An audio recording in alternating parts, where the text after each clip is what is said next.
ದೇವದುರ್ಗ ಕೊಪ್ಪೂರು ಸರ್ಕಾರಿ ಹಿರಿಯ ಪ್ರಾಥಮಿಕ ಶಾಲೆಯಲ್ಲಿ ಅಸಹ್ಯ ಘಟನೆ.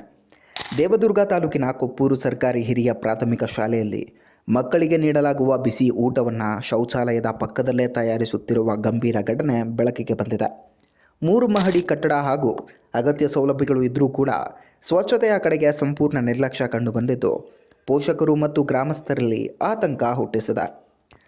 ಶೌಚಾಲಯದಿಂದ ಬರುತ್ತಿರುವ ದುರ್ವಾಸನೆಯ ನಡುವೆ ಅಡುಗೆ ಕಾರ್ಯ ನಡೆಯುತ್ತಿರುವುದು ಮಕ್ಕಳ ಆರೋಗ್ಯಕ್ಕೆ ದೊಡ್ಡ ಅಪಾಯ ಎಂದು ಗ್ರಾಮಸ್ಥರು ಆರೋಪಿಸಿದ್ದಾರೆ.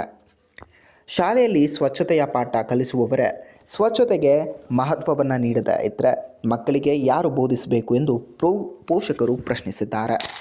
ಪಕ್ಕದಲ್ಲಿ LPG ಮತ್ತು ಉತ್ತಮ ಅಡುಗೆ ಮನೆ ಲಭ್ಯವಿದ್ದರೂ ಕೂಡ ದೈನಂದಿನ ಊಟವನ್ನು ಶೌಚಾಲಯದ ಪಕ್ಕದಲ್ಲೇ ತಯಾರಿಸುತ್ತಿದ್ದು ಆಘಾತಕಾರಿಯಾಗಿದೆ. ಈ ವಿಚಾರ ತಿಳಿದು ಕ್ಷೇತ್ರ ಶಿಕ್ಷಣಾಧಿಕಾರಿಗಳು ಪರಿಶೀಲನೆಯನ್ನು ಆರಂಭಿಸಿದ್ದು ಮುಖ್ಯ ಗುರು ಮತ್ತು CRP ವಿರುದ್ಧ ಕ್ರಮ ಕೈಗೊಳ್ಳಲಾಗುತ್ತಿದೆಯೇ ಎಂಬ ಪ್ರಶ್ನೆಗೆ ಈಗ ಎಲ್ಲರೂ ಕಾದಿದ್ದಾರೆ. ಕಸ ನೀವೇ ಅನ್ನೋದು, ಆಂಟಿಯವ್ರು ಯಾರು ಅನ್ನಲ್ಲ.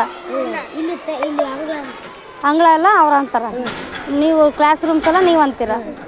ಯಾಕೆ ಆಂಟಿಯವ್ರು ಅನ್ನಲ್ಲ ಅಂತಾರನ? CRP ಸರ್ ಬರ್ತಾರಲ್ವಾ, HM ಸರ್ ಇದಾರಲ್ವಾ, ಅವರೆಲ್ಲ ಕರೆಕ್ಟ್ ಊಟ ಎಲ್ಲ ಕೊಡ್ತಾ ಇದಾರಲ್ಲ. ಅದ್ರಾಗ ಏನು ಹುಳ ಗಿಳ ಏನು ಬರಲ್ಲಲ್ವ? ಯಾಕಂದರೆ ಹುಳ ಗಿಳ ಏನು ಬರೋಂಗೆ ತಿನ್ನಂಗಿಲ್ಲ. ಆ ಥರ ಏನಾದರೂ ಬಂದರೆ HM ಸರ್ಗೆ ಹೇಳ್ಬೇಕು, ಕೊಡ್ತಾರೆ.